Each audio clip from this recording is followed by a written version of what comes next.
क्या होगा अगर एक साधारण जॉब चेंज आपकी पूरी किस्मत बदल दे? क्या होगा अगर नई नौकरी के साथ जाग उठे एक प्रलयकारी शक्ति? स्वागत है job shift rise of the प्रलय सर्पेंट की दुनिया में, जहां फैंटेसी और साइंस फिक्शन मिलकर रचते हैं एक ऐसा ब्रह्मांड जो कल्पना से भी परे है।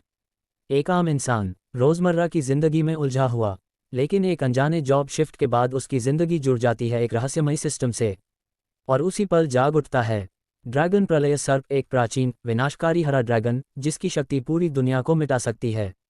लेकिन ये सिर्फ विनाश की कहानी नहीं है, ये है विकास, शक्ति और भाग्य के टकराव की कहानी। हर मिशन के साथ उसके स्टैट्स बढ़ते हैं, नई स्किल्स अनलॉक होती हैं, हिडन पावर्स सामने आती हैं। उसके साथ खड़ी है एक शक्तिशाली और निडर महिला योद्धा, सिर्फ साथी नहीं बल्कि उसकी बराबरी की ताकत। दोनों मिलकर उतरते हैं एक ऐसी जंग में जहां हाई वोल्टेज एंशिएंट पावर्स और फ्यूचरिस्टिक टेक्नोलॉजी टकराते हैं। High voltage high tech battle suits और सिस्टम एबिलिटीज का विस्फोट होता है। हाई वोल्टेज हिडन डायमेंशंस और अननोन एनिमीज सामने आते हैं। हाई वोल्टेज हर एपिसोड के साथ शक्ति का स्तर कई गुना बढ़ता है। जैसे जैसे प्रलय सर्प जागता है, वैसे वैसे नायक के अंदर भी जागती है एक नई महत्वाकांक्षा। क्या ये शक्ति दुनिया को बचाएगी या खुद दुनिया के लिए खतरा बन जाएगी? ये कहानी है पावर, डेस्टिनी और अल्टीमेट ट्रांसफॉर्मेशन की। ये कहानी है एक साधारण इंसान के असाधारण बनने की। अगर आपको पसंद है fire system based evolution, fire epic dragons, fire scifi जोर fantasy universe, fire power growth journey, fire cinematic battles, तो ये सीरीज आपके लिए ही बनी है। स्पीच बलून अपने विचार हमें कमेंट में जरूर बताएं, आपके कमेंट्स हमें और भी ज़्यादा मोटिवेटेड करते हैं। थम्स अप का चिन्ह, वीडियो पसंद आए तो लाइक करें, बेल चैनल को सब्सक्राइब करें और बेल आइकॉन दबाएं ताकि कोई भी एपिसोड मिस ना हो। हेडफोन बहुत जल्द हम इस सीरीज़ की सब्सक्रिप्शन बेस्ड ऑडियो सीरीज़ भी अपलोड करने वाले हैं, तो हमारे साथ जुड़े रहिए और इस महायात्रा का हिस्सा बनिए। स्वागत है फैंटेसी नॉवल वर्ल्ड में, जहां कहानियां नहीं बनती बल्कि लेजेंड्स जागते हैं। ड्रैगन 1 अध्याय 131, असहमत हो तो युद्ध करो। मृत्यु युद्ध विधा, डेथ मैच मोड। ये 4 शब्द निस्संदेह एक ऐसे परमाणु बम के समान थे जिसने अखाड़े में उपस्थित प्रत्येक व्यक्ति को अपनी सीट से उछलने पर मजबूर कर दिया। केवल सामान्य दर्शकों की बात ही छोड़िए, यहाँ तक कि कमेंटेटर, विभिन्न अकादमियों के मार्गदर्शक, शिक्षक और यहाँ तक कि सबसे ऊंची वीआईपी सीटों पर बैठे विभिन्न देशों के कुलपति, डीन्स और दिग्गज योद्धाओं के चेहरे भी सदमे से सफ़ेद पड़ गए। उन्होंने कुछ गलत तो नहीं सुना। इंद्रप्रस्थ अकादमी की टीम ने वास्तव में स्वयं आगे बढ़कर मृत्यु युद्ध विधा का अनुरोध किया था। मृत्यु युद्ध विधा, जैसा कि नाम से ही स्पष्ट है, इसका अर्थ है कि अब दोनों टीमों के बीच पहले से हस्ताक्षरित मैत्रीपूर्ण अभ्यास समझौते का कोई मूल्य नहीं रह गया। युद्ध के दौरान दोनों टीमें अपने प्रतिद्वंद्वियों को जान से मार सकती हैं और उनके मूल आध्यात्मिक शरीर, स्पिरिचुअल बॉडी को नष्ट कर सकती हैं। एक बार जब मूल आध्यात्मिक शरीर नष्ट हो जाता है तो पुनरुत्थान, रेजरेक्शन की कोई संभावना नहीं बचती। सामान्यतः यदि मृत्यु हो जाए तो उच्च स्तरीय चिकित्सक उसे वापस ला सकते हैं, लेकिन मृत्यु युद्ध विधा में ये पूर्ण मृत्यु होती है। यहाँ तक कि स्तर 200 के किसी पवित्र महर्षि को भी बुला लिया जाए तो भी वे उन्हें पुनर्जीवित नहीं कर पाएंगे। आमतौर पर इस प्रकार के विनिमय कार्यक्रमों में यह मोड कभी दिखाई नहीं देता। आखिर इस प्रतियोगिता का मुख्य उद्देश्य मैत्रीपूर्ण विनिमय और प्रतिभा का प्रदर्शन है। लेकिन किसने सोचा था कि इंद्रप्रस्थ अकादमी, जो कागजों पर कहीं अधिक कमजोर दिख रही थी, वास्तव में यह आत्मघाती अनुरोध करने की पहल करेगी। खिलाड़ी रुद्रांश, क्या आप पूरी तरह सुनिश्चित हैं? रेफरी ने एक बार फिर गंभीरता से पूछा। मैं पूरी तरह सुनिश्चित हूं, रुद्रांश ने बिना पलक झपकाए सिर हिलाया। और आपका क्या? रेफरी मंगेश और अन्य साथियों की ओर मुड़ा। चूंकि यह जीवन और मृत्यु का प्रश्न था, इसलिए पूरी टीम की राय लेना अनिवार्य था। मैं अपने कप्तान के निर्णय के साथ हूं, मंगेश ने दृढ़ता से कहा। मैं भी, विमल की आवाज में कोई झिझक नहीं थी। हम सब साथ हैं। रुद्रांश की टीम के अन्य 6 सदस्यों ने अपने कप्तान पर अटूट विश्वास दिखाया। वानर राज की उस विशालकाय और डरावनी टीम के सामने खड़े होने के बावजूद उनके चेहरों पर भय का एक कतरा भी नहीं था। रेफरी ने अब महाबली अकादमी, टाइटन अकादमी की टीम की ओर देखा, जो लगभग हंस रहे थे। तो आपका क्या कहना है? क्या आप मृत्यु युद्ध विधा में स्विच करने के लिए सहमत हैं? बिल्कुल सहमत हैं, कर्कट ने एक भयानक ठहाका लगाया। उसके साथ खड़े अन्य 6 वानर असुरों ने भी अहंकारी और अनियंत्रित हंसी के साथ अखाड़े को गूंजा दिया। उनकी नज़रों में ये मानव, जो चींटियों के समान छोटे थे, उन्हें मृत्यु युद्ध के लिए ललकार कर सीधे मौत को गले लगा रहे थे। और यह उनके लिए एकदम सही था। यह उनकी जन्मजात रक्त पिपासा, ब्लडलस्ट को शांत करने का एक सुनहरा अवसर था। वानर जाति युद्ध के जीनों के साथ पैदा होती है। शांति के लंबे दौर ने उन्हें बहुत ऊब महसूस करा दी थी। अब जब वे एक बार फिर मानवीय रक्त में स्नान कर सकते थे तो यह उनके लिए किसी उत्सव से कम नहीं था। कुलपतियों का दांव। रेफरी ने ऊपर वीआईपी सीटों की ओर संकेत भेजा। केवल खिलाड़ियों की सहमति काफ़ी नहीं थी, उनके संस्थानों के प्रमुखों की अनुमति भी आवश्यक थी। महाबली अकादमी के कुलपति गोस्वामी अत्यंत शांत भाव से बैठे थे। उन्होंने इंद्रप्रस्थ के कुलपति आचार्य हर्ष की ओर देखा और फिर उत्तर दिया, इस आवेदन के संबंध में हमारा वानर राज दरबार करकट के चुनाव का पूरा सम्मान करता है। हमें ये स्वीकार है। गोस्वामी का सहमत होना स्वाभाविक था। वर्तमान कागजी शक्ति के अनुसार उनकी टीम कहीं अधिक बलवान थी। दुनिया के 99% लोग यही सोच रहे थे कि इंद्रप्रस्थ का हारना तय है और मृत्यु युद्ध की मांग करना उनकी सबसे बड़ी मूर्खता है। अब सारा दबाव आचार्य हर्ष पर था। भारतवर्ष की अन्य 9 अकादमियों के कुलपति आचार्य हर्ष की ओर उम्मीद भरी नज़रों से देख रहे थे कि यह बूढ़ा इस आवेदन को खारिज कर दे, अन्यथा यह इन बच्चों को सीधे यमराज के पास भेजने जैसा होगा। हालांकि क्या इत्तेफाक है, ये वृद्ध भी रुद्रांश के चुनाव का अत्यंत सम्मान करता है, इसलिए उसके मृत्यु युद्ध के आवेदन पर मुझे भी कोई आपत्ति नहीं है। आचार्य हर्ष का यह उत्तर सुनकर सबके मुंह खुले के खुले रह गए। ठीक है। जब कुलपति ने अपनी अनुमति दे दी तो कर्मचारियों ने तुरंत निर्देशों का पालन करना शुरू किया। हर्ष भाई, तुम सप्तऋषि अकादमी के कुलपति, जो आचार्य हर्ष के पुराने मित्र थे, गहरे सदमे में थे। यह कोई मजाक नहीं है। इस मोड में कोई आत्मसमर्पण नहीं होता। बीच में मैच छोड़ने का कोई विकल्प नहीं है। जब तक एक पक्ष पूरी तरह समाप्त नहीं हो जाता, अखाड़े का सुरक्षा कवच नहीं खुलेगा। यह एक मौत का अखाड़ा, डेथ ऑक्टेगन है। चिंता मत करो मित्र, ये बूढ़ा जानता है कि वह क्या कर रहा है। आचार्य हर्ष के चेहरे पर एक रहस्यमयी मुस्कान थी। यदि इस वर्ष इंद्रप्रस्थ ने रुद्रांश जैसी विलक्षण प्रतिभा को न पाया होता तो आचार्य हर्ष कभी भी अपने छात्रों के जीवन के साथ ऐसा जोखिम नहीं उठाते। लेकिन अब जब रुद्रांश यहाँ था तो माफ़ी चाहूँगा, इस बार की ट्रॉफी इंद्रप्रस्थ के ही कमरे में सजेगी और वानर राज की यह टीम उस तलवार की धार को परखने के लिए पहला पत्थर साबित होगी। हा, तुम्हारी अकादमी में हिम्मत तो है हर्ष, गोस्वामी ने उपहास किया। बस ये सुनिश्चित करना कि जब तुम अपने छात्रों को मरते हुए देखो तो भावुक न हो जाओ। मिस्टर गोस्वामी, आप इस बारे में निश्चिंत रहें, आचार्य हर्ष ने तीखा पलटवार किया। मुझे तो बस इस बात का डर है कि जब आपका वानर राज अपनी हार सहन नहीं कर पाएगा तो कहीं आप मर्यादा भूलकर हमारे देश की सीमाओं पर सेना न भेज दें। अखाड़े की बंदी। अखाड़े के नीचे रेफरी ने अंतिम आदेश मिलने के बाद गंभीर स्वर में घोषणा की। विशेष कारणों से इंद्रप्रस्थ बनाम महाबली अकादमी के इस मैच की विधा बदल दी गई है। नियमित अभ्यास मोड के स्थान पर अब एक मृत्यु युद्ध विधा होगी। कर्मचारी ध्यान दें, तुरंत अखाड़े को सील कर दिया जाए। चेतावनी, दोनों टीमें मौत तक लड़ेंगी। बीच में आत्मसमर्पण अमान्य है, हार स्वीकार करना अमान्य है। कृपया मानसिक रूप से तैयार रहें। 30 सेकंड में अखाड़ा पूरी तरह बंद हो जाएगा और युद्ध आधिकारिक रूप से शुरू होगा। जैसे ही रेफरी के शब्द समाप्त हुए, अखाड़े की सुरक्षा दीवारें ऊपर की ओर बढ़ने लगीं। एक पारभासी लेकिन अभेद्य जादुई कवच ने अखाड़े को चारों ओर से घेर लिया। पूरा स्टेडियम जैसे ज्वालामुखी की तरह फट पड़ा। हे ईश्वर, इंद्रप्रस्थ अकादमी के छात्र पागल हो गए हैं। रुद्रांश बहुत बड़ी गलती कर रहा है। गलती कैसी? मुझे रुद्रांश का यह अंदाज़ा पसंद आया, अगर मरना है तो शान से और अगर जीना है तो अमर होकर। अगर मन नहीं भरा तो लड़ो। बुरा से बुरा क्या होगा, मौत ही तो आएगी। शानदार, मैं उसके भीतर की उस योद्धा वाली प्यास महसूस कर सकता हूँ। कर दिखाओ रुद्रांश। भारतवर्ष के दर्शकों में एक अजीब सा जोश भर गया था। वहीं विदेशी दर्शक तिरस्कार भरी हंसी हंस रहे थे। उन्हें लग रहा था कि वे जोकरों के एक समूह को देख रहे हैं जो अपनी बलि चढ़ाने के लिए खुद ही वेदी तक पहुंच गए हैं। रणभेरी का स्वर। करकट ने अपनी 2 विशाल तलवारें आपस में रगड़ी, जिससे निकलने वाली चिंगारियों ने अखाड़े को रोशन कर दिया। उसकी 7-8 मीटर की ऊंचाई रुद्रांश के सामने एक पहाड़ की तरह लग रही थी। मानव बालक, करकट ने अपनी घिनौनी और भारी आवाज में कहा, तुमने अपने और अपने साथियों के लिए कब्र खोद ली है। मैं वादा करता हूं कि मैं तुम्हारे शरीर का एक एक टुकड़ा करके अखाड़े में बिखेर दूंगा। रुद्रांश ने कोई उत्तर नहीं दिया। उसने बस अपनी वज्र तलवार की मूठ को कसकर पकड़ा। मंगेश, अपनी ढाल तैयार रखो। विमल, रिद्धि के साथ पीछे रहो। आज हमें रक्षात्मक नहीं बल्कि आक्रामक होना है, रुद्रांश ने शांत स्वर में आदेश दिया। मंगेश ने अपनी विशाल ढाल जमीन पर पटकी। चिंता मत करो कप्तान, आज ये वानर हमारी ताकत देखेंगे। 30 सेकंड का समय समाप्त हुआ। रेफरी की सीटी बजी। अचानक अखाड़े के बीच में एक विशाल लाल स्तंभ जला, जो मौत के तांडव की शुरुआत का संकेत था। आक्रमण। करकट की दहाड़ से पूरा स्टेडियम कांप उठा। 7 वानर असुर एक साथ रुद्रांश की ओर बढ़े। उनके भारी कदमों की धमक से अखाड़े की कंक्रीट की जमीन में दरारें पड़ने लगीं। उनकी गति बिजली जैसी थी, एक ऐसा प्रहार जिसे रोकना किसी भी सामान्य स्तर के योद्धा के लिए असंभव था। लेकिन रुद्रांश वहीं खड़ा रहा। उसने अपनी आंखें बंद की और अपनी चेतना को नव्या के साथ जोड़ा। नव्या, आज हमें अपनी असली शक्ति दिखाने का समय आ गया है। अगले ही पल रुद्रांश के शरीर से एक प्रलयंकारी नीली ऊर्जा निकली, जिसने अखाड़े के तापमान को अचानक शून्य से नीचे गिरा दिया। उसकी वज्र तलवार से नीली बिजलियां फूटने लगीं। वानर योद्धाओं के कदम पहली बार ठिठके। उन्हें महसूस हुआ कि उनके सामने कोई छोटा मानव नहीं, बल्कि एक सोता हुआ ड्रैगन जाग गया है।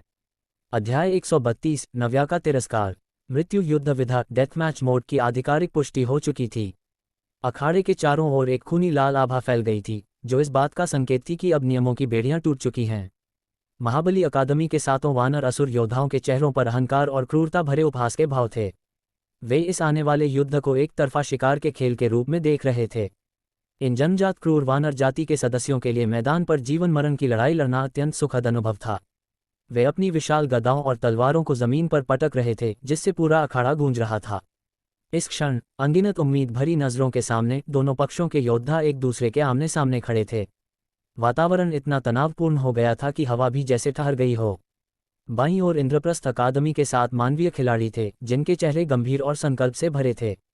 दाईं ओर महाबली अकादमी के 7 विशालकाय वानर असुर थे, जिनसे निकलने वाला दबाव किसी को भी घुटने टेकने पर मजबूर कर सकता था। यदि केवल मानसिक दबाव और शारीरिक बनावट की बात की जाए तो इंद्रप्रस्थ अकादमी पहले से ही पिछड़ रही थी।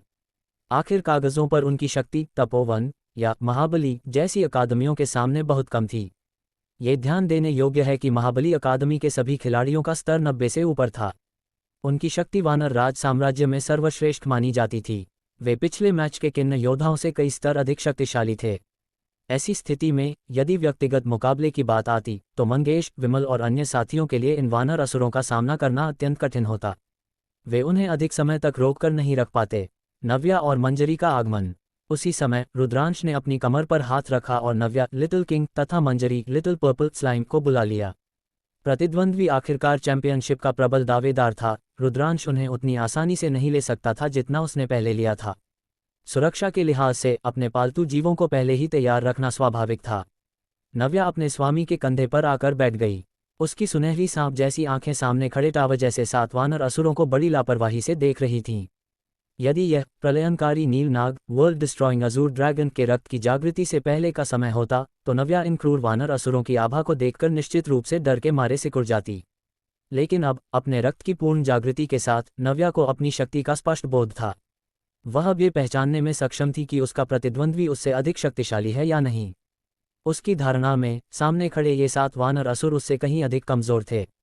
उनका नेतृत्व करने वाले उस विशालकाय कर्कट के गुण अट्रिब्यूट्स लगभग 400,000 अंक के आसपास थे।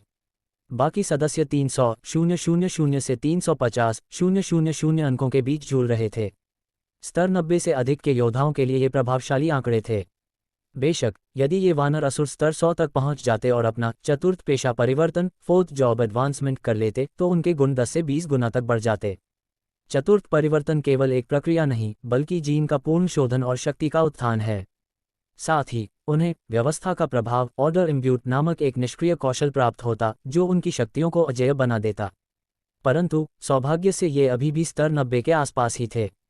रुद्रांश, नव्या और मंजरी की संयुक्त शक्ति इन सभी को धूल चटाने के लिए पर्याप्त थी। जी, नव्या ने उन विशालकाय वानर असुरों के प्रति गहरा तिरस्कार प्रदर्शित किया। अब 700,000 के गुणों के साथ यदि वह अपनी विशाल परिवर्तन जायंट ट्रांसफॉर्मेशन प्रतिभा का उपयोग करती है तो उसकी लंबाई 200 मीटर तक पहुंच सकती है। जब वह अपना सिर उठाएगी तो उसकी ऊंचाई कम से कम 100 मीटर होगी। नव्या की नज़रों में 7-8 मीटर ऊंचे ये वानर असुर वास्तव में चींटियों से अलग नहीं थे। गुजी, मंजरी, जो एक बैंगनी स्लाइम थी, ने अपना सिर टेढ़ा किया। उसने रुद्रांश की ओर देखते हुए इशारों में पूछा कि क्या वह बाद में इन मांस के बड़े टुकड़ों को नव्या दीदी के साथ मिलकर निगल सकती है। नव्या ने अपने नन्हे सिर को हिलाया और एक जी की आवाज़ निकाली, जिसका अर्थ था कि इस बार वे इन सबको सीधे निगल सकते हैं, क्योंकि उन्होंने उनके स्वामी का अपमान किया है। जैसे ही मंजरी ने सुना कि सामने वाले दल ने उसके स्वामी को अपमानित किया है, वह गुस्से में गुजी करने लगी। उसका नर्म शरीर जेली की तरह हिलने लगा, जो दिखने में तो बहुत प्यारा था, लेकिन उसके भीतर छिपी भक्षण दबाव शक्ति प्रलयंकारी थी। उसने संकेत दिया कि वह अब कड़ी मेहनत करेगी। दर्शकों का संशय। उसी समय रेफरी ने रुद्रांश के कंधे पर बैठे इन दो नन्हे पालतू जीवों को देखा और थोड़ा हैरान रह गया। कमेंटेटर भी उलझन में था। क्या खिलाड़ी रुद्रांश ने अपने युद्ध जीवों को बुलाया है? लेकिन ये तो दिखने में साधारण जीवन पालतू लाइव बीस्ट पेट्स जैसे लग रहे हैं। कमेंटेटर की आवाज़ गूंजते ही दर्शकों की नज़रों का केंद्र रुद्रांश का कंधा बन गया। वहां उन्होंने एक छोटी हरी नागिन और एक बैंगनी स्लाइम को देखा। क्या एक बैंगनी स्लाइम और एक छोटी नागिन? क्या ये केवल मर्त्य श्रेणी मॉर्टल टियर के नहीं हैं? हाँ, ये दोनों जीव बहुत कमज़ोर होते हैं और इनका स्तर भी बहुत जल्दी रुक जाता है। क्या ये सच में रुद्रांश के मुख्य युद्ध जीव हैं? भारतवर्ष के कुछ दर्शक जो नंदापुर की स्नातक परीक्षा देख चुके थे तुरंत बोल पड़े, तुम लोगों को पता नहीं है, नंदापुर की परीक्षा में इसी नन्ही नागिन ने चमत्कार किया था। इसी की बदौलत रुद्रांश महाविद्वान बना था। सच में? अरे भाई, विश्वास नहीं होता तो इंटरनेट पर वीडियो देख लो। ये नागिन बिजली गिराने में माहिर है। वहीं विदेशी दर्शकों ने कभी ऐसा पशुस्वामी नहीं देखा था। यह क्या मजाक है? एक पशुस्वामी जो छोटी नागिन और स्लाइम का उपयोग करता है। विदेशी स्टैंड से ठहाकों का एक और दौर शुरू हो गया। उनकी नज़रों में रुद्रांश के ये दोनों जीव केवल कॉमेडी के लिए थे। इसके विपरीत रुद्रांश की टीम के एक और सदस्य के पास दो बहुत शक्तिशाली जीव थे, एक अस्थि सिंह और दूसरा कृष्ण ज्वाला दैत्य भालू। ये दोनों स्रोत श्रेणी सोस बीस्ट टियर के थे, जिन्हें देखकर कोई भी कह सकता था कि वह किसी अमीर घराने से है। युद्ध का आगाज। ठीक है रेफरी, अब जल्दी शुरू करो, करकट ने एक क्रूर मुस्कान के साथ कहा। हमारे इस आनंदमय शिकार के उत्सव में और देरी मत करो। उसने स्तर 100 के उस रेफरी के प्रति कोई सम्मान नहीं दिखाया। ये स्वाभाविक भी था। करकट अब स्तर 90 से ऊपर था और संभवतः एक महीने के भीतर वह स्वयं स्तर 100 तक पहुंचने वाला था। ऐसे योद्धाओं के लिए साधारण चतुर्थ परिवर्तित योद्धा अब सम्मान के पात्र नहीं रह गए थे। उसके लहजे में श्रेष्ठता का अहंकार था। ये वानर पशु। रेफरी की आंखें भी सिकुड़ गईं। हालांकि उसने इस अहंकारी और अज्ञानी वानर असुर के साथ बहस नहीं की और चिल्लाकर आदेश दिया, दोनों पक्ष तैयार रहें। उल्टी गिनती 3 सेकंड। अखाड़े में सन्नाटा छा गया। रुद्रांश ने अपना हाथ अपनी तलवार पर रखा, लेकिन उसका ध्यान नव्या और मंजरी पर था।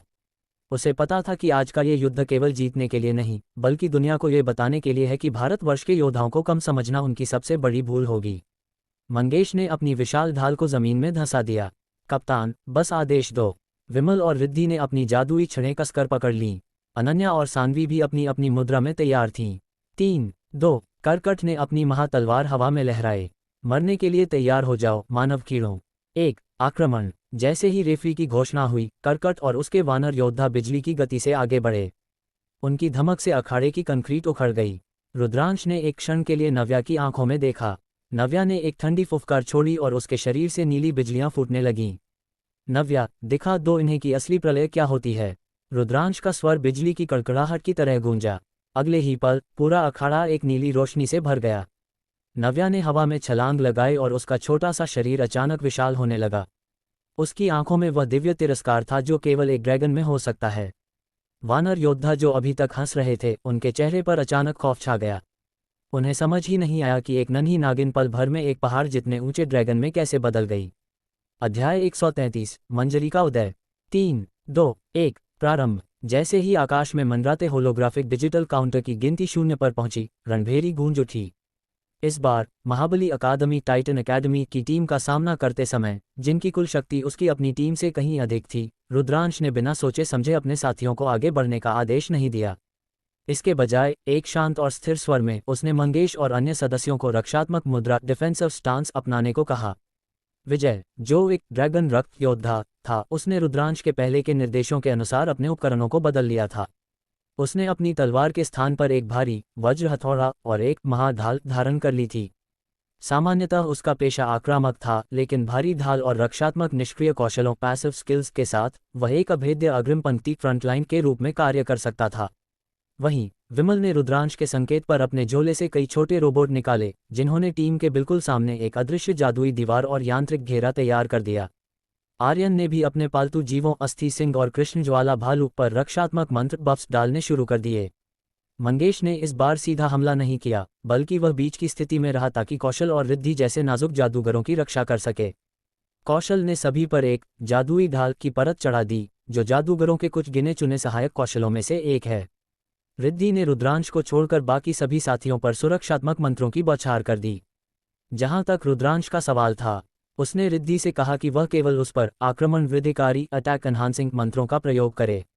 वानर राज का उपहास। अभी तो युद्ध शुरू ही हुआ है और तुम पहले ही अपने खोल में दुबक गए। कहाँ गई वह हिम्मत जो पहले दौर में दिखाई थी? हम यहीं खड़े तुम्हारा इंतजार कर रहे हैं, आओ और हमसे टकराओ। महाबली अकादमी के योद्धाओं ने जब इंद्रप्रस्थ की इस रक्षात्मक नीति को देखा तो उनके चेहरों पर और भी अधिक क्रूर मुस्कान आ गई। उनकी पूरी टीम पूरी तरह से शिथिल रिलैक्स्ड थी। उन्होंने अपनी स्थिति पोजीशनिंग पर भी ध्यान नहीं दिया था, मानो वे जानबूझकर विपक्षी को हमला करने का न्योता दे रहे हों। वे चाहते थे कि इंद्रप्रस्थ के योद्धा बिना सोचे समझे उन पर धावा बोलें, ताकि वे उन्हें बता सकें कि शेर की मांद में प्रवेश करने वाले मेमने का क्या हश्र होता है। इस पर भी रुद्रांश की ओर से कोई प्रतिक्रिया नहीं हुई। मंगेश और अन्य साथी भी शांति से प्रतिद्वंद्वी को देख रहे थे। हालांकि वे दबाव महसूस कर रहे थे, लेकिन उन्होंने रुद्रांश पर अपना अटूट विश्वास बनाए रखा। ठीक है, इनके साथ बकवास बंद करो, जल्दी खत्म करते हैं, शिकार शुरू हो चुका है। करकट ने अपने होठों के कोने को चाटा, उसकी आंखों में खून की प्यास साफ झलक रही थी। उसने अपनी पीठ पर बंधी 2 विशाल महातलवारें निकालीं। जैसे ही उन तलवारों की नोक जमीन से छुई, धूम, विशेष जादुई सामग्री से बना अखाड़े का फर्श उन तलवारों के भार से ही दब गया, जिससे चारों ओर दरारें और गड्ढे पड़ गए। निश्चित रूप से हीरा 7 सितारा डायमंड 7 स्टार श्रेणी का हथियार। मंगेश की आंखें सिकुड़ गईं। अपने अनुभव से वह दुश्मन के उपकरणों की श्रेणी का अनुमान लगा सकता था। करकट की पुकार पर महाबली अकादमी के अन्य 6 सदस्यों ने भी अपने हथियार निकाल लिए। नाग शिकारी छाया ने अपने घातक भाले निकाले और उनकी पीठ पर विशाल धनुष चमक रहे थे। दुर्ग अधिपति सबसे आगे चल रहे थे, अपनी भारी ढालों के साथ कदम दर कदम इंद्रप्रस्थ की ओर बढ़ रहे थे। खट खट खट, उनका हर कदम दर्शकों के दिलों पर हथौड़े की तरह पड़ रहा था। भारतवर्ष के दर्शकों के लिए ये कदम निराशा की उल्टी गिनती जैसे थे, जबकि विदेशी दर्शकों के लिए यह विजय के गीत का आगाज था। मंजरी, पहली जंग। रुद्रांश हाथ पर हाथ धरे बैठने वाला नहीं था। उसे पता था कि इस मृत्यु युद्ध को कैसे जीतना है। मंजरी, लिटिल पर्पल स्लाइम। रुद्रांश की आज्ञा पर बुझी मंजरी तुरंत उसके कंधे से नीचे कूदी और अपने स्वामी की ओर वफादारी से देखने लगी। जाओ, ये तुम्हारा पहला युद्ध है। इन अहंकारी और क्रूर वानर पशुओं को मेरे लिए निगल जाओ। रुद्रांश के शब्द बिल्कुल स्पष्ट थे और उसने उन्हें छिपाने की कोई कोशिश नहीं की। अखाड़े के लाउडस्पीकरों ने इन शब्दों को कोने कोने तक पहुंचा दिया।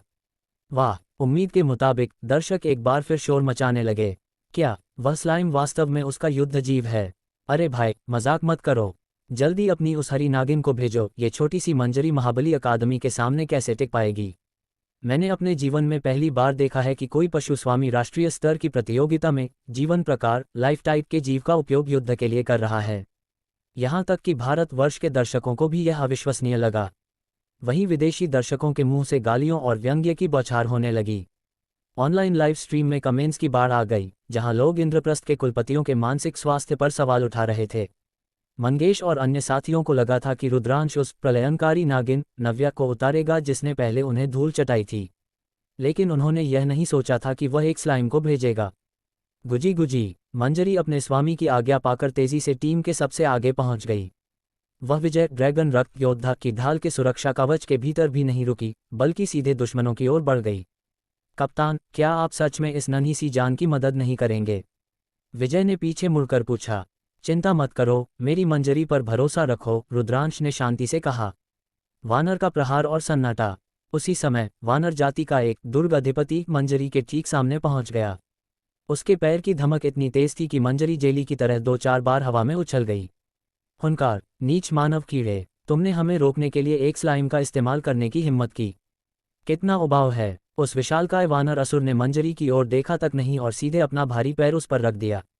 धूम, अथाह शक्ति से भरा एक पैर सीधे मंजरी के सिर पर पड़ा। जमीन फट गई और धूल का एक गुबार उठा, जिसने उस वानर योद्धा और मंजरी को अपनी आगोश में ले लिया। बेचारी नन्ही जान मैदान में आते ही कुचली गई। कई लोग निराशा में अपना सिर हिला रहे थे, लेकिन 2 सेकंड बीतने के बाद अखाड़े में मौजूद हर व्यक्ति को कुछ अजीब महसूस हुआ। धूल के गुबार के भीतर से उस दुर्ग अधिपति की कोई हरकत नहीं सुनाई दे रही थी। न ही वह आगे बढ़ रहा था और न ही चिल्ला रहा था। जैसे ही धूल धीरे धीरे छटी, एक ऐसा दृश्य सामने आया जिसने सबकी बोलती बंद कर दी। वह 7 मीटर ऊंचा वानर असुर, जिसका पैर मंजरी पर था, वह मूर्ति की तरह जम गया था। उसके पैर के नीचे वह बैंगनी स्लाइम फटने या कुचलने के बजाय धीरे धीरे उस वानर के पैर को अपने भीतर सोख रही थी। मंजरी का छोटा सा शरीर अब फैलकर उस विशाल पैर को ढक चुका था और वह बैंगनी द्रव्य किसी तेजाब की तरह उस वानर असुर के अस्थि कवच को पिघला रहा था। आरारा रघे। अचानक वह वानर योद्धा दर्द से तड़प उठा। उसने अपना पैर खींचने की कोशिश की, लेकिन वह ऐसे फंस गया था जैसे किसी दलदल में हो। मंजरी, इसे पूरा निगल जाओ। रुद्रांश की आवाज गूंजी। अगले ही पल मंजरी का आकार तेजी से बढ़ने लगा। वह एक छोटी जेली से एक विशाल बैंगनी गुब्बारे में बदल गई, जिसने पलक झपकते ही उस 7 मीटर ऊंचे वानर असुर को आधा अपने भीतर समा लिया। पूरे अखाड़े में सन्नाटा छा गया। वानर राज के योद्धाओं के चेहरों से मुस्कान गायब हो चुकी थी। अध्याय 134। विशालकाय। रास्ते का रोड़ा बना एक नीला पहाड़। अखाड़े में मौजूद हर शख्स के मुंह से विस्मय और सदमे की आवाजें निकल रही थीं। उन्होंने वास्तव में उस धूल के गुबार के भीतर से कोई हलचल होते नहीं देखी थी। कुछ तो गड़बड़ है। करकट को भी इस क्षण एहसास हुआ कि स्थिति सामान्य नहीं है। उसने गंभीर और भारी आवाज में पुकारा, अडोल्फस, अडोल्फस। उसने 2 बार आवाज दी, लेकिन कोई उत्तर नहीं मिला। सन्नाटा इतना गहरा था कि वह डराने लगा था। अब केवल दर्शक ही नहीं, बल्कि महाबली अकादमी के शेष 6 सदस्य भी पूरी तरह से स्तब्ध थे। अडोल्फस वही दुर्ग अधिपति बैस्टियन ओवरलॉर्ड था जिसने अभी कुछ पल पहले उस नन्ही मंजरी पर अपना भारी पैर पटका था। बिना किसी देरी के दूसरे दुर्ग अधिपति ने अपना भारी ढाल तेजी से घुमाया। Shush shush. ढाल के शक्तिशाली घुमाव से उत्पन्न हवा के झोंके ने सामने जमी धूल को पूरी तरह से साफ कर दिया। और जैसे ही धूल छंटी और सबने अंदर का दृश्य देखा, वाह! पूरा स्टेडियम तीसरी बार विस्मय की चीख से गूंज उठा। यहाँ तक कि महाबली अकादमी की टीम, जो पहले बहुत शांत और बेपरवाह दिख रही थी, तुरंत सतर्क हो गई। उन्होंने देखा कि जहाँ पहले धूल का गुबार था, वह जगह अब पूरी तरह खाली थी। वहाँ 7 मीटर ऊंचा वह वानर योद्धा कहीं नहीं था। केवल एक बैंगनी नीली स्लाइम मंजरी वहाँ मौजूद थी। वह अपने कोमल शरीर को हल्का सा हिला रही थी और अपनी बड़ी बड़ी बटन जैसी मासूम आंखों से सामने खड़े 6 वानर असुरों को ऐसे देख रही थी जैसे पूछ रही हो, क्या हुआ? वह वानर अभी कहाँ गया? अडोल्फस गायब कैसे हो गया? यह असंभव है। हाँ, वह वानर असुर हवा में विलीन हो गया था। ये दृश्य अत्यंत विचित्र और भयानक था। करकट और उसके साथी धूल के भीतर से संघर्ष की एक हल्की सी आवाज तक नहीं सुन पाए थे। अडोल्फस जैसा शक्तिशाली योद्धा, जो अपनी रक्षा के लिए जाना जाता था, बिना किसी शोर के गायब हो गया था। धिक्कार है, ओ नीच मानव! तुमने अडोल्फस के साथ क्या किया? उस वानर ऋषि ऑक प्रीस्ट ने अपना युद्ध हथौड़ा उठाया और दूर खड़े रुद्रांश की ओर इशारा किया। वानर ऋषि के सवाल का सामना करते हुए रुद्रांश के चेहरे के भाव बहुत शांत थे। उसने लापरवाही से कहा, इतनी जल्दी क्या है? तुम लोग हमला जारी रख सकते हो। अगर तुम आगे बढ़ोगे तो तुम्हें खुद पता चल जाएगा कि उसके साथ क्या हुआ। वानर ऋषि निरुत्तर रह गया। कभी कभी चीजें जितनी विचित्र होती हैं, डर उतना ही गहरा होता है। इसका मुख्य कारण ये था कि वे अडोल्फस की ताकत से भली भांति परिचित थे। पूरी टीम में कप्तान करकट के बाद अडोल्फस ही सबसे मजबूत था। वे कल्पना भी नहीं कर सकते थे कि अडोल्फस बिना एक भी शब्द बोले कैसे गायब हो सकता है। इधर भारतवर्ष के दर्शकों की आंखों में उम्मीद की चमक आ गई। लगता है कि अभी भी चांस है। क्या ये सब उस स्लाइम ने किया? शायद वही। बाप रे, अडोल्फस स्तर 94 का दुर्ग अधिपति था। क्या उसे इस नन्ही मंजरी ने बिना आवाज किए ढेर कर दिया? अगर मैं सही अनुमान लगा पा रहा हूं तो ये स्लाइम केवल स्तर 50 की है। क्या कोई स्तर 50 का जीव स्तर 94 के योद्धा को पल भर में मार सकता है? ये सुनने में भी नामुमकिन लगता है। रुद्रांश, डटे रहो, इन सब को खत्म कर दो। दर्शकों को अब जीत की एक किरण दिखाई दे रही थी, इसलिए वे जोर शोर से चिल्लाने लगे। इसके विपरीत विदेशी दर्शकों के चेहरे अब काले पड़ रहे थे। करकट, वहां खड़े क्या देख रहे हो? अपनी पूरी टीम को हमले का आदेश दो। उन्हें कुचल दो। देखो कि वह और क्या चालें चल सकता है। बिल्कुल, हिचकिचाहट हार की ओर ले जाती है। बस सीधे हमला करो, डरपोक मत बनो। विदेशी दर्शकों की डांट फटकार के बीच करकट ने भी अपनी भौहें सिकुड़ी और एक गहरी सांस ली। फिर, मेरा आदेश सुनो, सब एक साथ हमला करो। अलग मत होना, सीधे उस कमबख्त स्लाइम को कुचलकर मार डालो। ओह! बाकी 5 योद्धाओं ने एक साथ दहाड़ मारी, और फिर उन्होंने वास्तव में अपना पागलपन भरा हमला शुरू कर दिया। साथ ही उनके सभी कौशल सक्रिय होने लगे। वज्र त्वचा, स्टील स्किन, ललकार, टॉन्ट, जंगली चीड़फाड़, सेवेज तैर, रक्तनख प्रहार, ब्लडी क्लॉ स्ट्राइक, प्रचंड धावा, वाइल्ड चार्ज। सभी कौशल सीधे मंजरी पर केंद्रित थे। चूंकि वे नहीं जानते थे कि इस नन्ही स्लाइम में क्या रहस्य छिपा है, इसलिए उन्होंने अपनी पूरी ताकत झोंकने का फैसला किया। 7-8 मीटर ऊंचे 6 ताकतवर वानर असुर जब एक साथ दौड़ते हैं तो अखाड़े की जमीन किसी भूकंप की तरह हिलने लगती है। ऐसा लगता था मानो उन्हें रोकना नामुमकिन हो। गुजी, दुश्मन के पूर्ण शक्ति हमले का सामना करते हुए मंजरी ने अपनी मासूम आंखें खुली रखीं और फिर उन्हें जोर से भींच लिया। गूंज। अगले ही पल सबने देखा कि वह नन्ही सी स्लाइम बिजली की गति से फैलने और बढ़ने लगी। उसका कोमल और पारभासी शरीर किसी गुब्बारे की तरह फूलने लगा और अचानक वह 40 से 50 मीटर की ऊंचाई तक पहुंच गई। यह एक विशाल नीले और पारभासी पहाड़ जैसा था जिसने महाबली अकादमी की टीम का रास्ता पूरी तरह से अवरुद्ध कर दिया था। विशाल परिवर्तन, जायंट ट्रांसफॉर्मेशन। जैसे जैसे मंजरी का स्तर बढ़ा था, उसने न केवल भक्षण दबाव शक्ति को सुधारा था, बल्कि यह विशाल परिवर्तन की प्रतिभा भी जागृत हो गई थी। ये लगभग हर सामान्य पालतू जीव के पास होने वाली एक निम्न स्तरीय प्रतिभा थी, लेकिन मंजरी के मामले में ये कुछ अलग थी। चूंकि मंजरी अब रुद्रांश के पशु स्वामी कौशल और सहस्र पशु अनुग्रह 10,000 बीस्ट्स फेवर के अंतर्गत थी, इसलिए रुद्रांश ने अपनी ओर से उसे कुछ मंत्र बफ्स दिए। पशु उन्माद बीस्ट पेट फ्रेंजी के साथ मंजरी के मूल 300,000 गुण सीधे दोगुने होकर 600,000 गुण हो गए। इसका अर्थ ये था, स्तर 50 की मंजरी रुद्रांश के संवर्धन कौशल के कारण गुणों के मामले में महाबली अकादमी के उन सभी स्तर 90 जोड़ के योद्धाओं को कुचल चुकी थी। हाँ, उन सबको एक साथ। जब महाबली अकादमी की टीम, जो पूरी ताकत से दौड़ रही थी, ने देखा कि वह नन्ही स्लाइम अचानक एक दैत्य में बदल गई है, तो सबसे आगे दौड़ रहे दुर्ग अधिपति को अचानक अपने कदम रोकने पड़े। सहायक मंत्र दो, बफ, जल्दी, मुझे सुरक्षा चाहिए। दुर्ग अधिपति का चेहरा खौफ से भर गया। ये लो सुरक्षा। बाकी दो वानर ऋषियों ने अपनी जादुई छड़ें घुमाई और न केवल दुर्ग अधिपति बल्कि पूरी टीम पर सुरक्षात्मक कवच चढ़ा दिए। करकट ने अपने शरीर में शक्ति का संचार महसूस किया और क्रूरता से मंजरी को घूरते हुए चिल्लाया, रुकना मत, हमला जारी रखो। ये केवल इस स्लाइम की एक चाल है, सीधे इसके आर पार निकल जाओ, इसे टुकड़ों में काट दो। ओह, अन्य वानर योद्धाओं ने भी दृढ़ संकल्प के साथ दहाड़ लगाए, लेकिन उनकी पहले वाली बेपरवाही और मजाकिया अंदाजा अब गायब हो चुका था। उनके चेहरों पर अब गंभीरता और उदासी छाई हुई थी। ये सब उस मंजरी की वजह से था जिसे उन्होंने कुछ पल पहले तुच्छ समझा था। मंजरी ने अपनी विशाल पारभासी देह को हल्का सा झुकाया, मानो वह उन सबको निगलने के लिए तैयार हो। उसकी देह के भीतर वह पहला वानर योद्धा अडोल्फस अभी भी धीरे धीरे पिघल रहा था, जो बाहर से एक धुंधली छाया की तरह दिख रहा था। रुद्रांश ने अपनी तलवार हवा में लहराई। मंजरी, आज इन्हें बताओ कि नंदापुर का गौरव क्या होता है। कोई भी बचना नहीं चाहिए। अखाड़े में अब एक ऐसा मंजर शुरू होने वाला था जिसकी कल्पना किसी ने नहीं की थी। एक विशाल बैंगनी गुब्बारा बनाम वानर राज के सबसे खूंखार योद्धा। अध्याय 135, आभा का भक्षण। एक तरफा जीत। जहां तक इस बात का सवाल है कि अडोल्फस बिना कोई निशान छोड़े गायब क्यों हो गया, तो इसका सीधा सा कारण यह था कि मंजरी ने उसे एक ही घूंट में असावधानी से पूरा निगल लिया था। जब मंजरी अपने विशाल परिवर्तन जायंट ट्रांसफॉर्मेशन रूप में नहीं होती, तो उसका आकार किसी बिल्ली के समान छोटा होता है। लेकिन आपको ये जानना चाहिए कि एक स्लाइम का शरीर अत्यंत लचीला होता है और उसे किसी भी सीमा तक खींचा जा सकता है। जब रुद्रांश खाली समय में बोर होता था, तो वह अक्सर मंजरी को बुलाता था और उसके नन्हे चेहरे को रबर की तरह खींचता रहता था। इसलिए जब मंजरी ने अपना मुंह खोला और अपनी जन्मजात प्रतिभा अनंत भक्षण एंडलेस डिवाउरिंग को मुक्त किया, तो 7-8 मीटर के वानर असुर की बात ही छोड़िए, 20-30 मीटर ऊंचा कोई पर्वत दैत्य भी उस शक्तिशाली भक्षण बल के सामने टिक नहीं पाता। जब तक अडोल्फस चिल्लाना चाहता, तब तक वह मंजरी के उदर में प्रवेश कर चुका था। उसी समय मंजरी की दूसरी जन्मजात प्रतिभा सर्वविनाश डिग्रेड ऑल थिंग्स सक्रिय हो गई।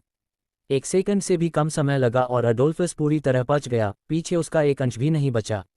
इस दुर्ग अधिपति ने पचने के बाद मंजरी को एक स्थायी और शक्तिशाली उपहार परमानेंट बफ दिया, कवच और जादुई प्रतिरोध में 10% की वृद्धि। यही स्तरों के अंतर को पार करके भक्षण करने का लाभ है।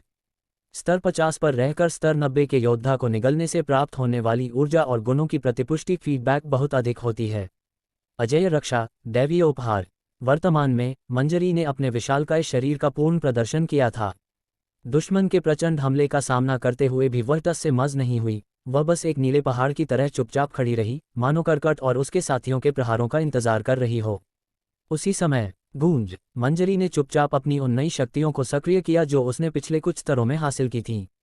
शारीरिक प्रतिरोध, फिजिकल इम्यूनिटी, भक्षण अधिपति लॉर्ड ऑफ डिवाउरिंग की एसएसएस श्रेणी की जन्मजात प्रतिभा, और जादुई प्रतिरोध, मैजिक इम्यूनिटी, ये भी भक्षण अधिपति की एसएसएस श्रेणी की ही प्रतिभा है। एक भक्षण अधिपति के रूप में उसके पास पहले से ही अत्यंत उच्च कवच और जादुई प्रतिरोध था। स्लाइम जाति स्वाभाविक रूप से शारीरिक और जादुई क्षति के प्रति थोड़ी प्रतिरोधी होती है।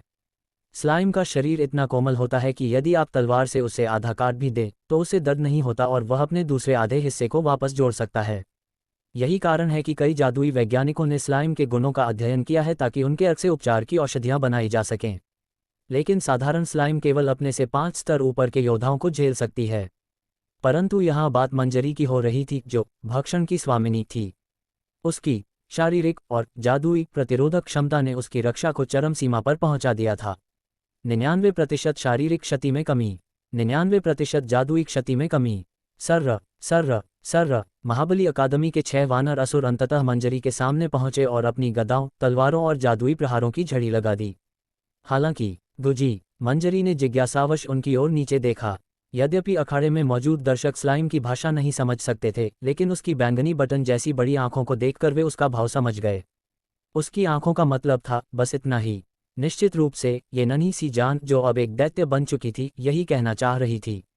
ये सच है कि महाबली अकादमी के योद्धाओं की प्रहार शक्ति बहुत अधिक थी, लेकिन जब उन्होंने देखा कि उनके शक्तिशाली हमलों से इस स्लाइम के शरीर पर केवल कुछ 100 या 1000 अंकों के नुकसान डैमेज की दिखाई दे रहे हैं, तो उनके चेहरे पूरी तरह जम गए।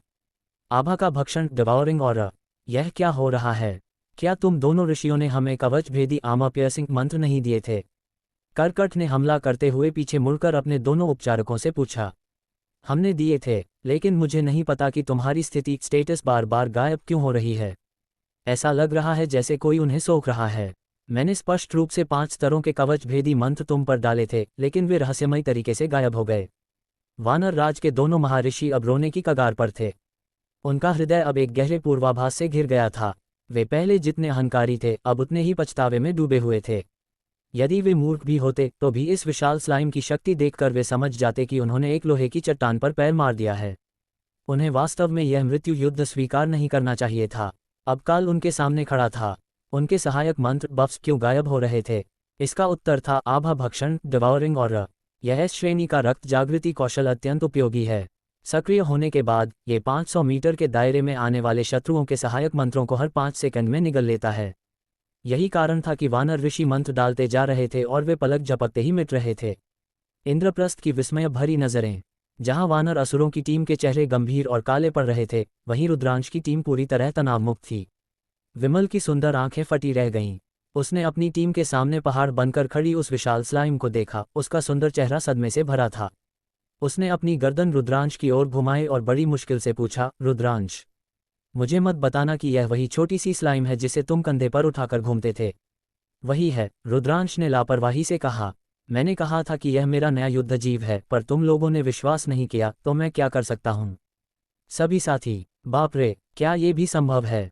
नहीं, पर तुम्हें ऐसा विचित्र पालतू जीव मिला कहाँ से, जो श्रेणी में तो साधारण मर्त्य दिखता है, लेकिन जिसकी शक्ति दिव्य पशुओं डिवाइन बीस्ट्स के बराबर है? विमल ने निशब्द होकर रुद्रांश को देखा। उसकी आंखों में प्रशंसा के साथ साथ ईर्ष्या भी थी। केवल वही नहीं, मंगेश, कौशल और विजय, ये सभी साथी भी बहुत ईर्ष्या महसूस कर रहे थे। विशेष रूप से आर्यन, जो स्वयं एक पशु स्वामी था। यदि वह कर पाता तो वह अपने हाथों में मौजूद दोनों स्रोत श्रेणी के जीवों को इस विशाल स्लाइम के बदले देने के लिए तैयार हो जाता, या फिर वह नव्या छोटी नागिन के लिए भी सौदा कर लेता। हालांकि वह जानता था कि रुद्रांश ऐसा कभी नहीं करेगा। अखाड़े का कोलाहल। मैदान पर दोनों पक्षों के दर्शकों के बीच एक स्पष्ट अंतर दिख रहा था। भारतवर्ष के दर्शक अब ठहाके लगा रहे थे और पागलों की तरह तालियां बजा रहे थे।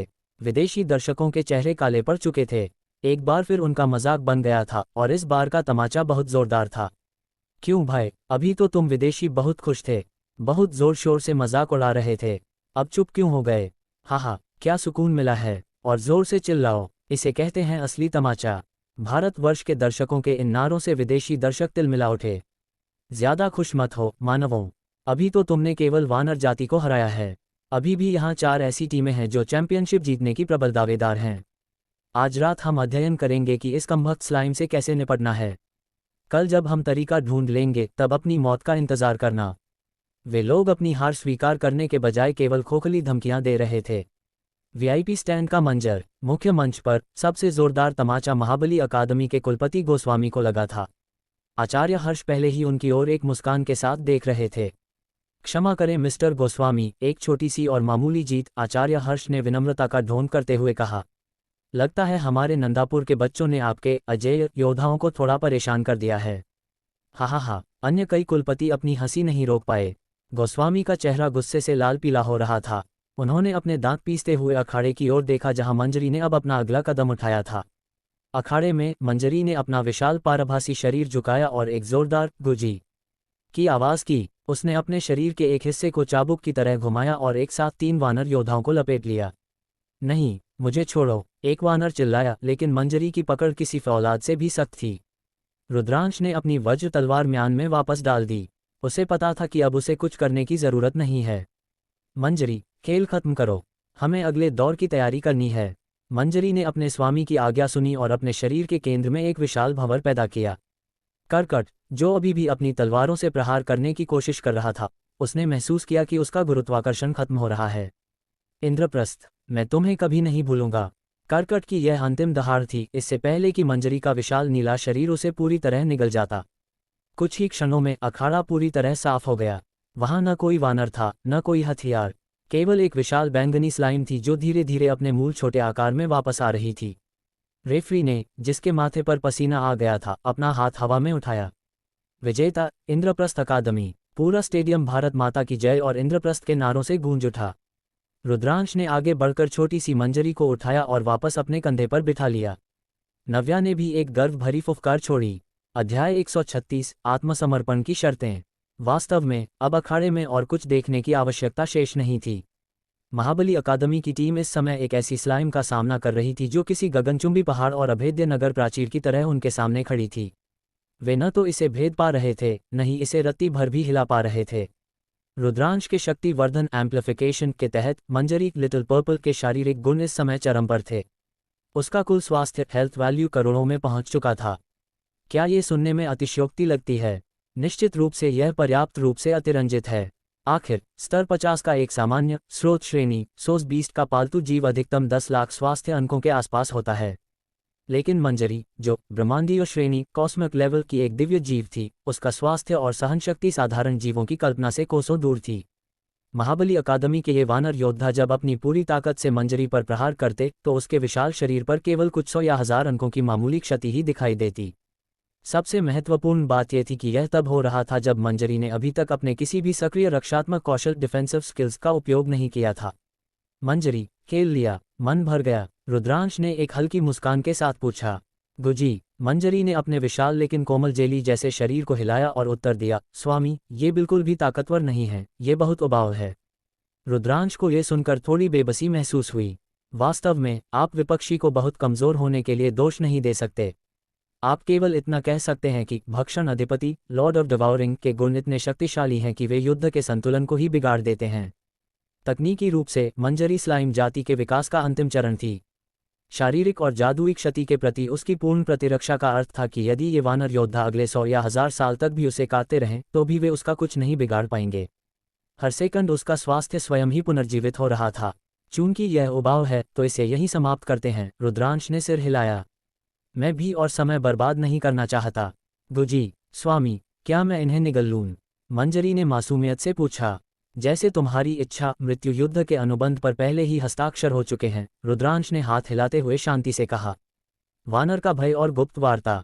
करकट, जिसने रुद्रांश के शब्दों को स्पष्ट रूप से सुन लिया था, उसका हृदय बुरी तरह कांप उठा। उसने तुरंत चीखकर आदेश दिया, पूरी टीम पीछे हटो, अभी। बाकी 5 वानर योद्धाओं ने तुरंत आज्ञा का पालन किया और उस विशाल नीले पहाड़ पर प्रहार करना बंद कर दिया। उनके चेहरों पर अब गहरे खौफ और लाचारी के भाव थे। वे चाहते तो थे कि किसी तरह कूदकर इंद्रप्रस्थ के अन्य सदस्यों तक पहुंच जाएं, लेकिन मंजरी का विशाल शरीर अखाड़े के बीचों बीच एक दीवार की तरह खड़ा था। करकट समझ गया था कि अब उनके पास कोई मौका नहीं बचा है। कप्तान, अब क्या करें? एक साथी ने घबराकर पूछा। करकट मौन रहा। उसे उत्तर पता था, लेकिन वह उसे स्वीकार नहीं करना चाहता था। क्या इस दानव के सामने कोई उम्मीद थी? उन्होंने इतनी देर तक प्रहार किया और इस स्लाइम की सतह पर एक खरोंच तक नहीं आई। अब जब ये वापस हमला करेगी तो उनका विनाश निश्चित था। अडोल्फस पहले ही इस जेली जैसे शरीर के भीतर समा चुका था।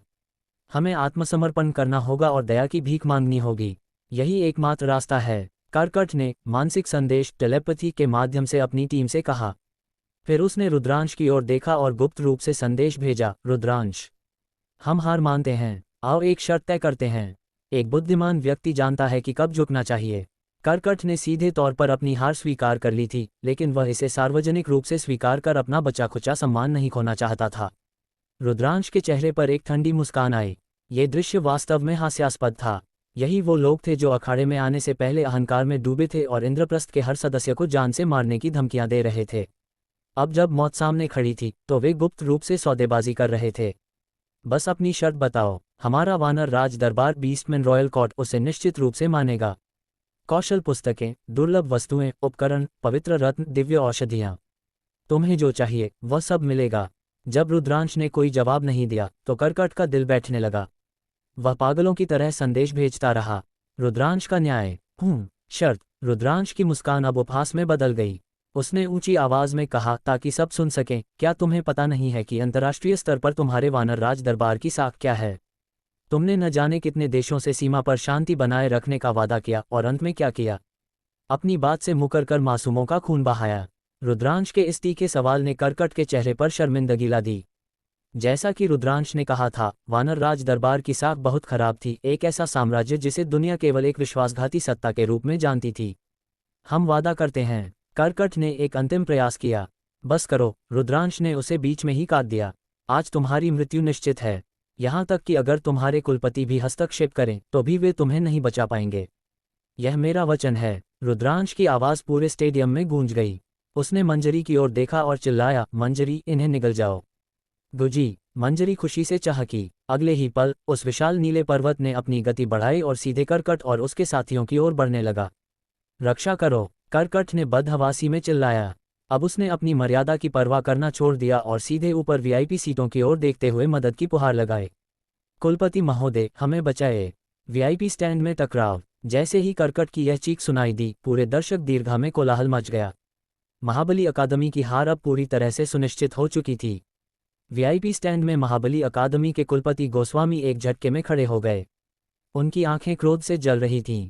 जैसे ही उन्होंने अपना हाथ उठाया और स्थानिक दूरसंचार स्पेशल टेलीपोर्टेशन के माध्यम से अपने खिलाड़ियों को बचाने की कोशिश की। हे, क्या आप मृत्यु युद्ध के अनुबंध का उल्लंघन करना चाहते हैं? क्या आपने इस वृद्ध से पूछा? तभी इंद्रप्रस्थ के कुलपति, स्तर 190 के चतुर्थ परिवर्तित महायोद्धा आचार्य हर्ष मंद मंद मुस्कुराए और उन्होंने सीधे गोस्वामी की ओर एक मुक्का हवा में लहरा दिया। धूम। उस मुक्के के प्रहार में कोई बाहरी विनाशकारी शक्ति नहीं दिख रही थी, लेकिन कड़क। गोस्वामी के सामने का शून्य उस प्रहार से कांच की तरह टूट गया। इस सूक्ष्म लेकिन अत्यंत शक्तिशाली हमले ने गोस्वामी की जादुई प्रक्रिया को बीच में ही काट दिया। हर्ष, तुम ये क्या कर रहे हो? गोस्वामी ने दहाड़ लगाए। मैं वही कर रहा हूं जो न्यायसंगत है, आचार्य हर्ष ने अपनी आंखों में एक तेज चमक के साथ कहा। अनुबंध पर दोनों पक्षों ने हस्ताक्षर किए हैं। यदि आपके छात्र हार रहे हैं तो उन्हें इसका परिणाम भुगतना होगा। अखाड़े के बीच में हस्तक्षेप करना नियमों के विरुद्ध है और मैं यहाँ रहते हुए ऐसा नहीं होने दूंगा। नीचे अखाड़े में मंजरी ने अपना विशालकाय शरीर उन बचे हुए वानर योद्धाओं के ऊपर गिरा दिया। अखाड़े की सुरक्षा दीवारें उन योद्धाओं की चीखों से थरथरा उठीं। मंजरी के पारभासी नीले शरीर के भीतर से अब कई आकृतियां तड़पते हुए दिख रही थीं, जो धीरे धीरे विलीन हो रही थीं। भारतवर्ष के दर्शक अपनी सीटों से खड़े होकर रुद्रांश और मंजरी के नाम के जयकारे लगा रहे थे। विदेशी टीमों के सदस्य, विशेष रूप से वे जो खुद को प्रबल दावेदार मानते थे, अब गहरे डर और चिंता में थे। उन्हें समझ नहीं आ रहा था कि इस अभेद्य स्लाइम का सामना कैसे किया जाएगा। कर्कट की अंतिम गदा जमीन पर गिरी और फिर खामोशी छा गई। मंजरी धीरे धीरे अपनी मूल छोटी आकृति में वापस आने लगी। अखाड़ा पूरी तरह से साफ था। रेफरी ने, जो स्वयं इस शक्ति प्रदर्शन से प्रभावित था, घोषणा की, महाबली अकादमी के सभी सदस्य युद्ध में समाप्त। विजेता इंद्रप्रस्थ अकादमी। रुद्रांश ने मंजरी को उठाकर अपने कंधे पर बिठाया। नव्या ने भी एक विजेता की तरह फुफकार भरी। आज केवल एक मैच नहीं जीता गया था, बल्कि पूरे विश्व को यह संदेश दिया गया था कि इंद्रप्रस्थ की नई पीढ़ी अब किसी से दबने वाली नहीं है।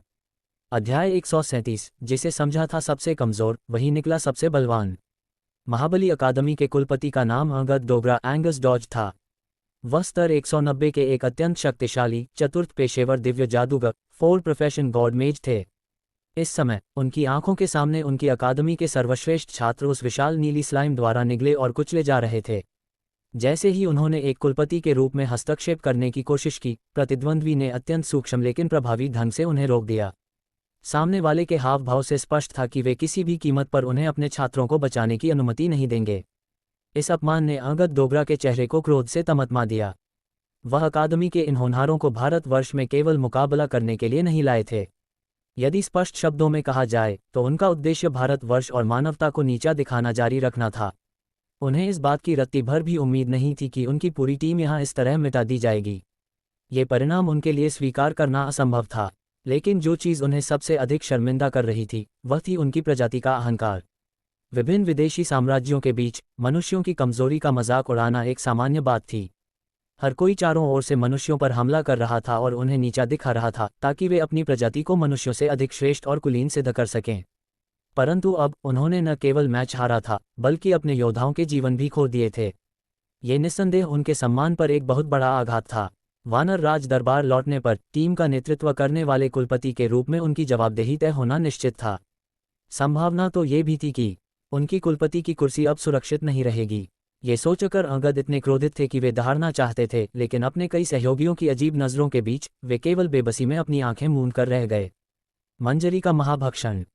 उधर नीचे मैदान पर यह देखकर कि उनके कुलपति भी उन्हें बचाने में असमर्थ हैं, वानर योद्धाओं के मुंह से हताशा भरी चीखें निकलने लगीं। अगले ही पल वे उस पर्वत जैसी स्लाइम मंजरी द्वारा कुचल दिए गए।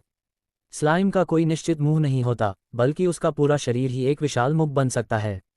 स्लाइम के खाने का तरीका यह है कि वह वस्तुओं को अपने शरीर के भीतर समाहित कर लेती है। मंजरी का पूरा शरीर कोमल था, जब तक वह चाहती कोई भी वस्तु बिना किसी बाधा के उसके भीतर डूब सकती थी। यह एक भयानक ज्वार की तरह था। यद्यपि वे 6 वानर असुर पागलों की तरह पीछे हट रहे थे और अपनी सबसे मजबूत रक्षात्मक मुद्राएं अपना रहे थे, लेकिन अंत में सब व्यर्थ रहा। पफ्त मंजरी ने उन 6 योद्धाओं को अपने शरीर के भीतर निगल लिया और अपनी 2 जन्मजात प्रतिभाओं अनंत भक्षण और सर्वविनाश को मुक्त कर दिया।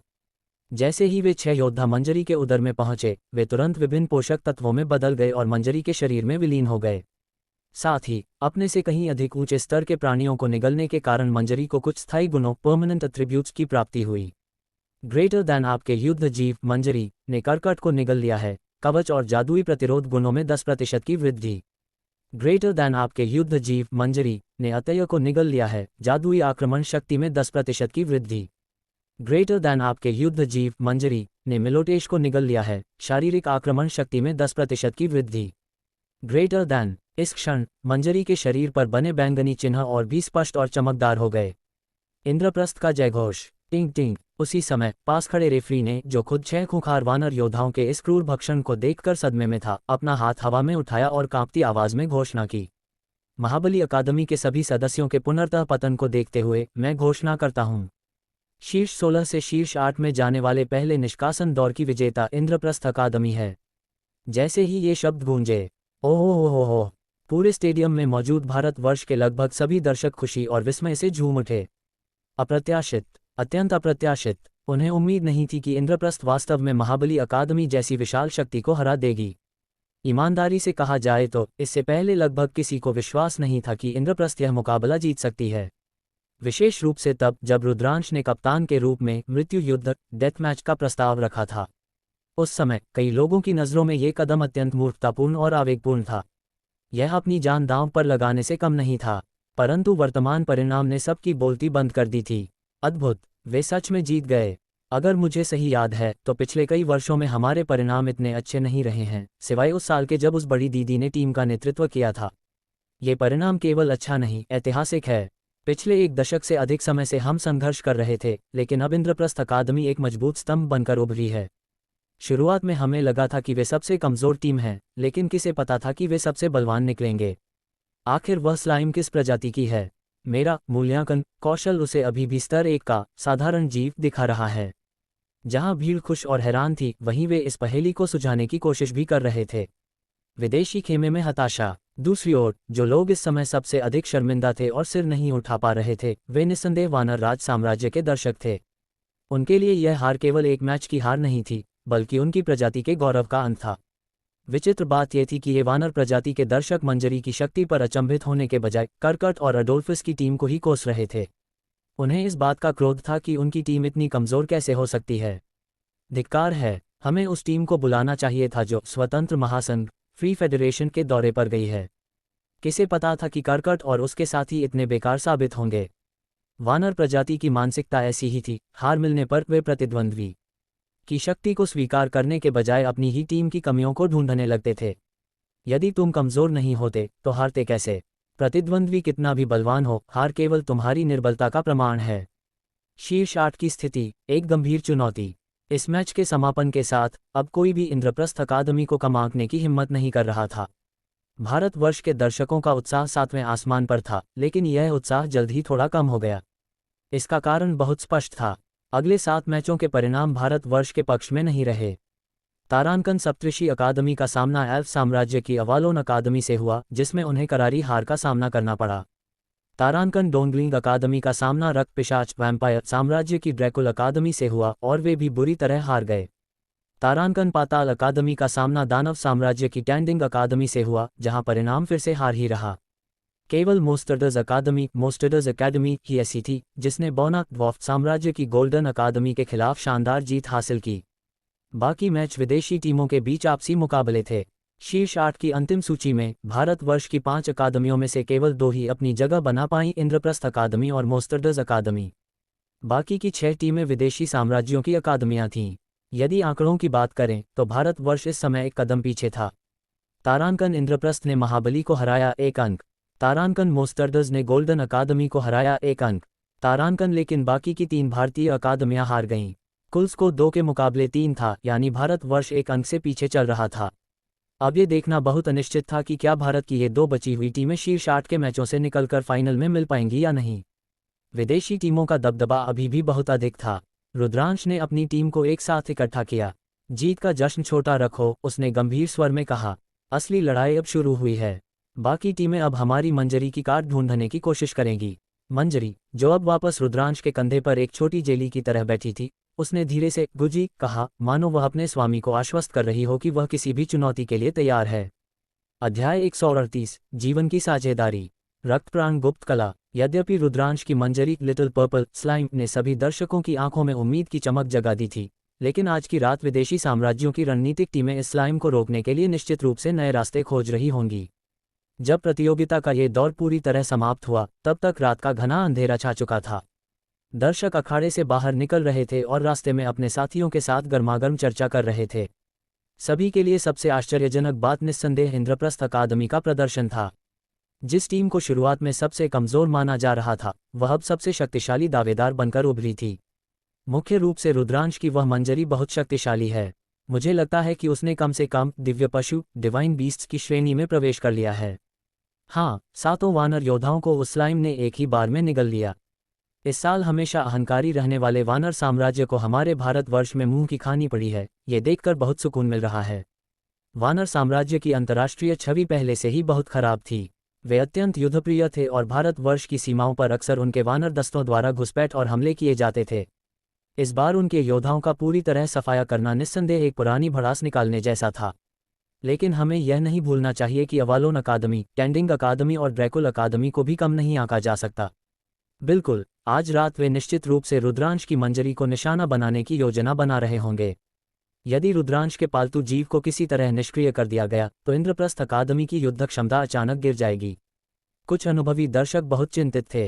पिछले मैचों में अन्य विदेशी अकादमियों ने भी अपनी डरावनी शक्तियों का प्रदर्शन किया था। अवालोन की अजेय रक्षा, जीवन साझाकरण। एल्फ साम्राज्य की अवालोन अकादमी ने एक अत्यंत शक्तिशाली गुप्त तकनीक दिखाई थी, जीवन साझाकरण, लाइफ शेयरिंग। उनके सातों एल्फ सदस्य ड्रूइड्स थे। ड्रूइड एक ऐसा पेशा है जो हमला करने, चंगा करने और प्रहार सहने तीनों में माहिर होता है। उनके पास मुख्य रूप से 3 रूप होते हैं। तारांकन भालू रूप, अग्रिम पंक्ति में रक्षा के लिए। तारांकन कंटक रूप, प्रहार और क्षति पहुंचाने के लिए। तारांकन मेष रूप, सहायक मंत्रों और चंगाई के लिए। उनका जीवन साझाकरण कौशल 7 सदस्यों के जीवन को एक सूत्र में जोड़ देता है। ये घातक हमलावरों असैसिन्स के लिए काल के समान है। यदि कोई हमलावर किसी एक सदस्य पर जानलेवा प्रहार करता है तो वह क्षति 7 सदस्यों में बराबर बढ़ जाती है।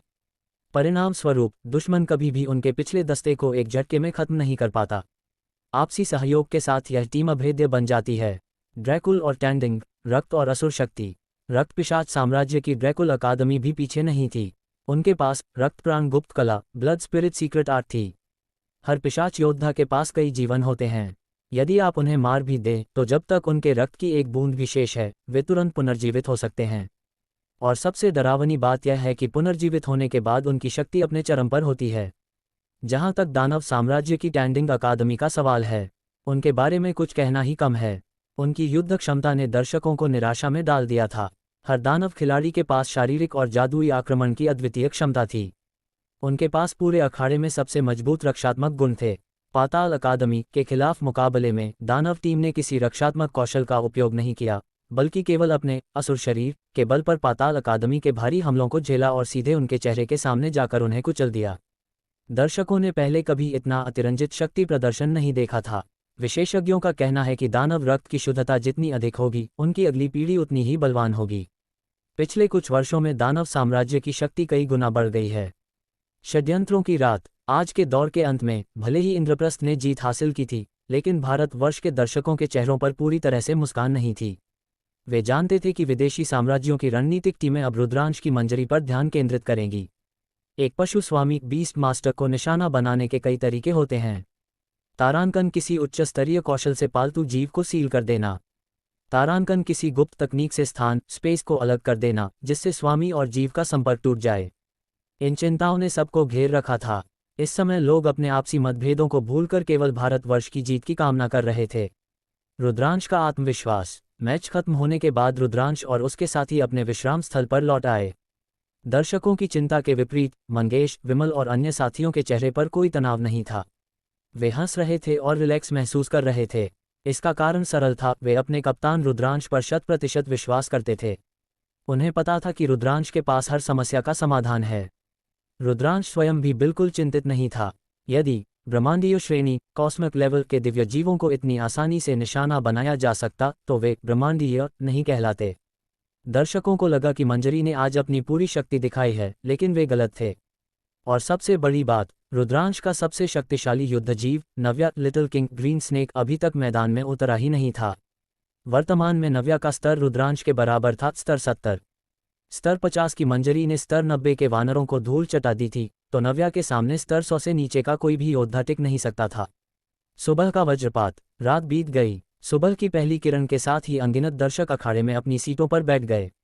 लेकिन जैसे ही स्क्रीन पर अगले दौर के मुकाबलों की घोषणा हुई, भारतवर्ष के दर्शकों के मुंह से हताशा भरी चीख निकल गई।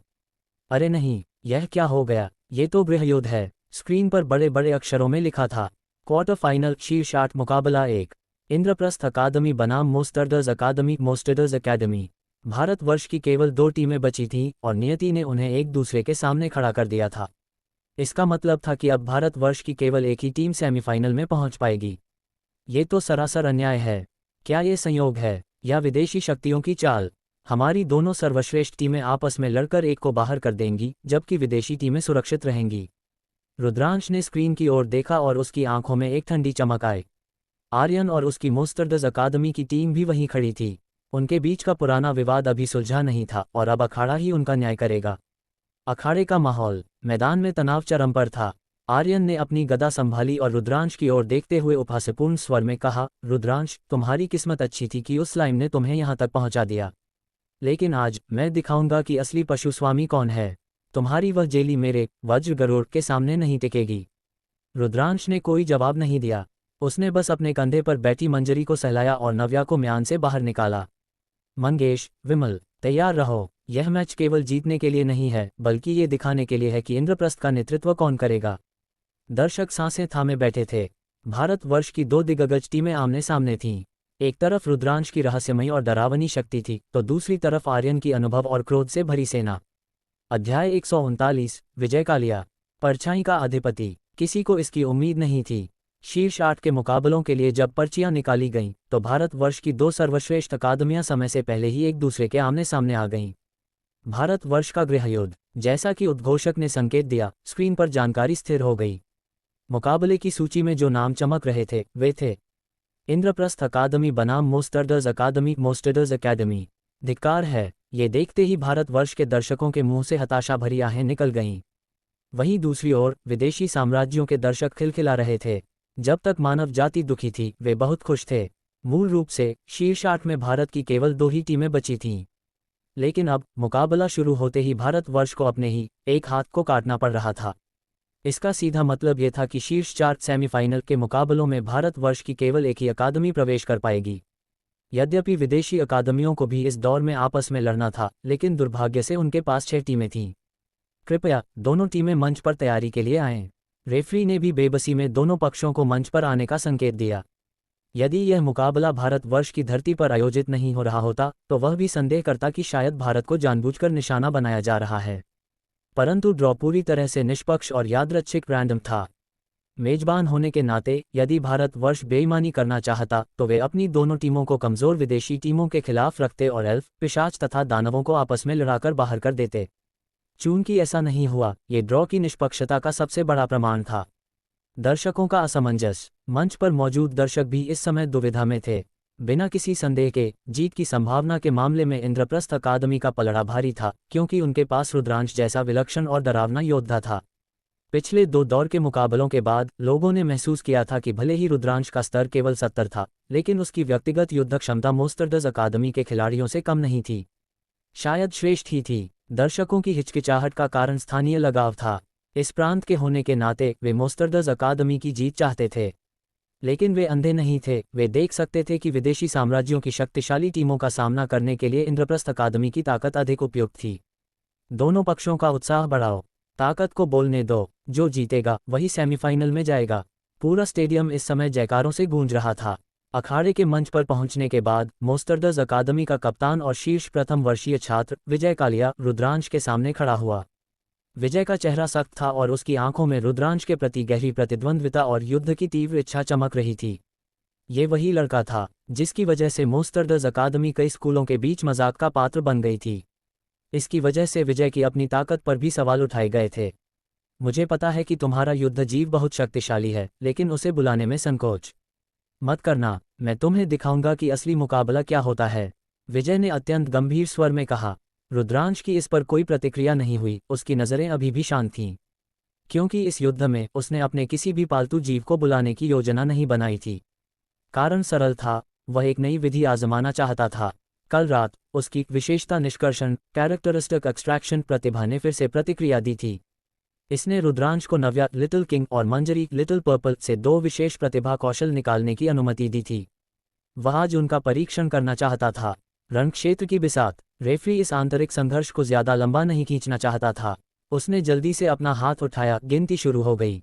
3 सेकंड का समय पलक झपकते ही बीत गया। जैसे ही समय समाप्त हुआ, दोनों पक्षों की तंत्रिकाएं पूरी तरह तन गईं। अग्रिम पंक्ति फ्रंटलाइन के किसी भी योद्धा ने जल्दबाजी में हमला नहीं किया। इसके बजाय वे अत्यंत सतर्कता के साथ अपनी युद्ध मुद्राओं में स्थिर हो गए।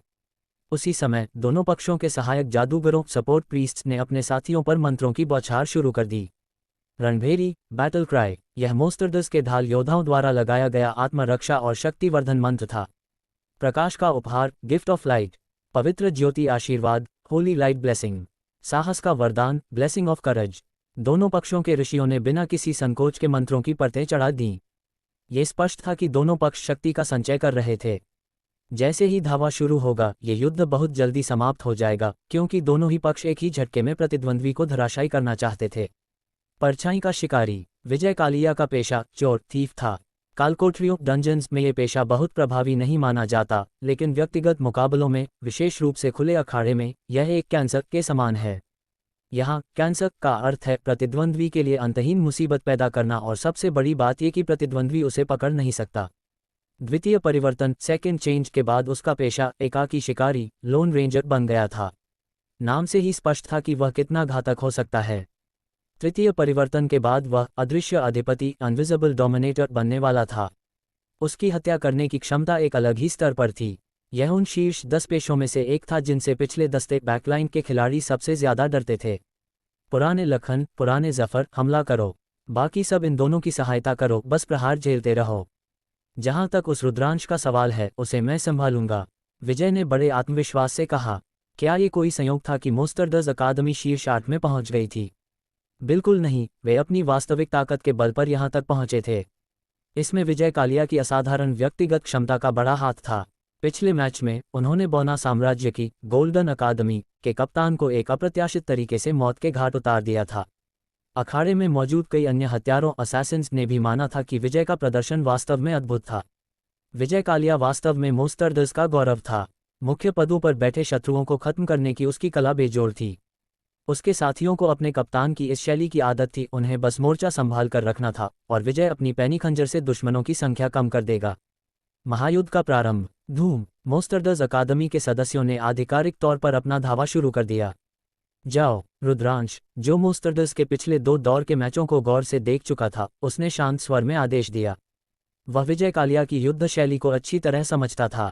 इसके अलावा विजय का स्तर वास्तव में बहुत ऊंचा था, भारत के अन्य कई प्रांतीय टॉपर्स से भी अधिक। मंगेश या विमल शायद आमने सामने की लड़ाई में विजय को न हरा पाएं, क्योंकि विजय का पेशा द्वंद्व युद्ध के लिए ही बना था। रुद्रांश का आदेश मिलते ही पिछले दस्ते में खड़े कौशल, तुलिका और आर्यन को छोड़कर विजयलक्ष्मी, मंगेश और विमल सीधे आगे बढ़े। विमल ने अपने मैका कवच में धावा बोला, ताकि वह अग्रिम पंक्ति के रूप में साथियों पर आने वाले दबाव को सोख सके।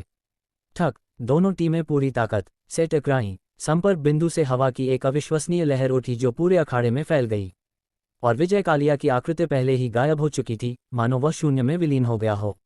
वह परछाई बनकर रुद्रांश की ओर बढ़ रहा था। उसे लगा कि रुद्रांश ने अपने पालतू जीवों को न बुलाकर सबसे बड़ी गलती की है। रुद्रांश, तुम्हारा अहंकार ही तुम्हारी हार बनेगा। विजय की अदृश्य आवाज हवा में तैरी। रुद्रांश अपनी जगह पर स्थिर खड़ा रहा। उसने अपनी आंखें बंद की और नव्या से प्राप्त दिव्य संवेदन डिवाइन सेंसिंग को सक्रिय किया। अचानक उसे अखाड़े के हर कोने की हलचल स्पष्ट दिखाई देने लगी।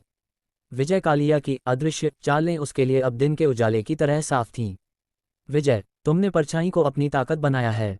रुद्रांश ने धीरे से अपनी वज्र तलवार की मूठ पकड़ी।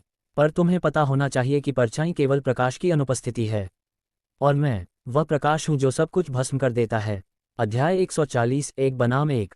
दोहरी खंजर, परछाई का अधिपति। यद्यपि दोनों ही भारतवर्ष की प्रमुख अकादमियां थीं, लेकिन मैदान पर उतरते ही यह स्पष्ट हो गया कि कोई भी पक्ष दया दिखाने के मूड में नहीं था। खेल की शुरुआत होते ही दोनों के बीच भीषण संघर्ष छिड़ गया। ठहरो, जरा उधर देखो। बाकी सब आगे बढ़ चुके हैं, लेकिन ये रुद्रांश अभी भी अकेला अपनी जगह पर स्थिर खड़ा है। दर्शकों ने तुरंत इस बात पर गौर किया। अखाड़े के चारों ओर नजर दौड़ाने पर उन्होंने पाया कि रुद्रांश वास्तव में अपनी शुरुआती जगह से 1 इंच भी नहीं हिला था। वह क्या कर रहा है? किसी ने उलझन में पूछा। और क्या करेगा? वह साफ तौर पर विजय कालिया के पास आने का इंतजार कर रहा है। दूसरों ने रुद्रांश के इरादे को तुरंत ताड़ लिया। लेकिन उसने अपना पालतू जीव क्यों नहीं बुलाया? क्या वह विजय कालिया के साथ आमने सामने का द्वंद्व 1v1 ड्यूल करना चाहता है? निश्चित रूप से यही बात है। मत भूलो, रुद्रांश का मोस्टरदर्स अकादमी के साथ पुराना विवाद है और यह उसे सुझाने का सबसे अच्छा समय है। तब तो उसका हारना तय है। विजय कालिया का पेशा द्वंद्व युद्ध के लिए सबसे मजबूत माना जाता है।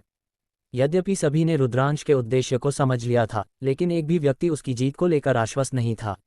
इसका मुख्य कारण ये था कि रुद्रांश ने अपना कोई भी युद्ध जीव नहीं बुलाया था। शायद रुद्रांश को लगता है कि अगर उसने पालतू जीव बुलाकर जीत हासिल की, तो लोग ताना मारेंगे कि वह केवल अपने जीव के दम पर जीता है। अरे नहीं, इस जमाने में भी क्या ऐसे बेवकूफ़ लोग हैं? अगर एक पशु स्वामी अपने जीवों का उपयोग नहीं करेगा, तो क्या करेगा? दुनिया में मूर्खों की कमी नहीं है। बस इतना कह सकते हैं कि रुद्रांश कुछ ज्यादा ही आत्मविश्वासी हो गया है। जल्दी देखो, विजय कालिया सच में उसके पास पहुंच गया है। एक ऐतिहासिक दांव। जैसा कि दर्शकों ने अंदाजा लगाया था, विजय कालिया ने जब रुद्रांश को अकेले खड़े देखा तो उसने अपना इरादा बदल दिया। उसने इंद्रप्रस्थ अकादमी के पिछले दस्ते पर हमला करने के बजाय सीधे रुद्रांश की ओर रुख किया। उससे भी आश्चर्यजनक बात यह थी कि जब दोनों टीमों के सदस्यों ने अपने कप्तानों को आमने सामने देखा तो वे खुद ही पीछे हट गए। दोनों पक्षों ने आपसी सहमति से इस मुकाबले को देखने का निर्णय लिया। ऐसा लग रहा था मानो रुद्रांश और विजय की लड़ाई ही इस क्वार्टर फाइनल का अंतिम परिणाम तय करेगी। हे, उधर देखो, मंगेश ने विपक्षी टीम की ओर चिल्लाकर कहा, क्यों न हम एक शर्त लगाएं? अगर हमारे कप्तान हारते हैं तो हमारी इंद्रप्रस्थ अकादमी सीधे हार मान लेगी और मैदान छोड़ देगी। और अगर तुम्हारा कप्तान हारता है तो तुम्हारी मोस्टरदर्स अकादमी सीधे हार मान लेगी। मोस्टरदर्स के सदस्यों ने एक दूसरे की ओर देखा और फिर एक सुर में जवाब दिया, मंजूर है। मंगेश ने रेफरी की ओर मुड़कर पूछा, इससे कोई समस्या तो नहीं है ना? कोई समस्या नहीं, रेफरी ने संकेत दिया। यदि तुम सीधे हार मानना चाहो तो मुझे कोई आपत्ति नहीं है। रेफरी जानता था कि इस स्तर के मुकाबले में कोई भी अकादमी जानबूझकर मैच नहीं हारेगी, क्योंकि जीतने के पुरस्कार हारने की तुलना में कहीं अधिक थे। सट्टेबाजी की दुनिया में भी हलचल मच गई थी। हालांकि भारत के लिए उम्मीदें कम थीं, क्योंकि शीर्ष 8 में पहुंचते ही उसकी 2 सर्वश्रेष्ठ टीमें आपस में टकरा रही थीं। विजय कालिया का अहंकार। विजय कालिया अब रुद्रांश से 20 मीटर से भी कम दूरी पर खड़ा था। सच कहूं तो मुझे उम्मीद नहीं थी कि तुम मुझसे द्वंद्वयुद्ध करना चाहोगे, विजय ने शांत स्वर में कहा। यद्यपि प्रतिद्वंद्वी के पास शक्तिशाली जीव थे, लेकिन विजय को डर नहीं था। वह जानता था कि वह उस नीली स्लाइम मंजरी को नहीं हरा सकता, लेकिन वह आसानी से हारने वाला भी नहीं था। उसका पेशा अदृश्यता और हत्या पर आधारित था, जिससे वह लक्ष्य के करीब आसानी से पहुंच सकता था। मैं तुम्हें एक और मौका देता हूं, विजय ने ठंडी मुस्कान के साथ कहा। अपने सबसे मजबूत पालतू जीव को बुला लो, वरना बाद में तुम कहोगे कि यह अनुचित था क्योंकि मैंने तुम्हें मौका नहीं दिया। विजय के लहजे में आत्मविश्वास और नियंत्रण साफ झलक रहा था। तुम्हें धूल चटाने के लिए मुझे किसी पालतू जीव की आवश्यकता नहीं है। रुद्रांश ने अपना सिर धीरे से हिलाया। उसका स्वर इतना शांत था जैसे वह कोई सार्वभौमिक सत्य बता रहा हो, लेकिन उसके शब्द अत्यंत अहंकारी थे। एक पशु स्वामी बिना जीव के एक अदृश्य अधिपति से लड़ने की बात कर रहा था। एक पशु स्वामी बिना जीव के युद्ध कर रहा है। हमारी नज़रों में यह आत्महत्या के समान है, आधिकारिक उद्घोषक ने टिप्पणी की। लेकिन रुद्रांश ने पहले भी चमत्कार किए हैं। मुझे लगता है कि यह मुकाबला 50-50 का है। इस टिप्पणी पर दर्शक भड़क गए। कमेंटेटर साहब, क्या आपको कुछ पता भी है? इसे 50-50 कहते हैं। बिना जीव के रुद्रांश की हार निश्चित है। विदेशी दर्शक भी कमेंटेटर की पेशेवर क्षमता पर सवाल उठाने लगे, लेकिन कमेंटेटर बस मुस्कुराता रहा। वह जानता था कि उसने दर्शकों की भावनाओं को सही जगह पर छेड़ा है। युद्ध का आगाज। अखाड़े के बीच में तनाव अब फटने को तैयार था। चूंकि मैंने तुम्हें मौका दिया और तुमने उसे नहीं लिया, तो अब मुझे दोष मत देना। विजय कालिया की आंखों में गुस्सा साफ दिख रहा था। रुद्रांश के रवैये ने उसके स्वाभिमान को ठेस पहुंचाई थी। मैं उम्मीद करता हूं कि जब तुम हारकर जमीन पर गिरोगे तो पछतावे में नहीं रहोगे। विजय अब मोस्टर्डज अकादमी का सम्मान वापस पाने के लिए बेताब था। वह इंटरनेट पर होने वाले मजाक का अंत करना चाहता था। वह साबित करना चाहता था कि मोस्टर्डज के छात्र सर्वश्रेष्ठ हैं। खत्म हो जाओ। विजय की आंखें अचानक पैनी हो गईं। पलक झपकते ही उसके दोनों हाथों में 2 खंजर आ गए। वह एक दोहरी खंजर अदृश्य अधिपति था। उसका शरीर धुंधला हुआ और हवा में विलीन हो गया। अखाड़े के उस हिस्से में सन्नाटा छा गया, लेकिन रुद्रांश अपनी जगह से नहीं हिला। उसने अपनी वज्र तलवार को म्यान से नहीं निकाला, बल्कि उसने अपनी हथेलियों को धीरे से खोला। कल रात निकाली गई नव्या की दिव्य संवेदन शक्ति ने उसे विजय की हर आहट सुनाई दे रही थी। विजय बाईं ओर से एक वक्र रेखा में बढ़ रहा था। उसका लक्ष्य रुद्रांश की गर्दन थी। विजय को लगा कि उसने जीत हासिल कर ली है। उसका खंजर रुद्रांश की त्वचा से बस कुछ इंच दूर था, लेकिन तभी रुद्रांश की उंगलियां एक अजीब मुद्रा में मुड़ीं। परछाई के राजा, रुद्रांश ने फुसफुसाते हुए कहा, तुम्हारी परछाई अब मेरी गुलाम है। अचानक विजय कालिया को महसूस हुआ कि उसका शरीर हवा में ही जम गया है। वह देख सकता था कि उसकी अपनी ही परछाई जमीन से ऊपर उठी थी और उसने उसके पैरों को जकड़ लिया था। यह नव्या और मंजरी की शक्तियों का एक अद्भुत मिश्रण था जिसे रुद्रांश ने खुद में समाहित किया था।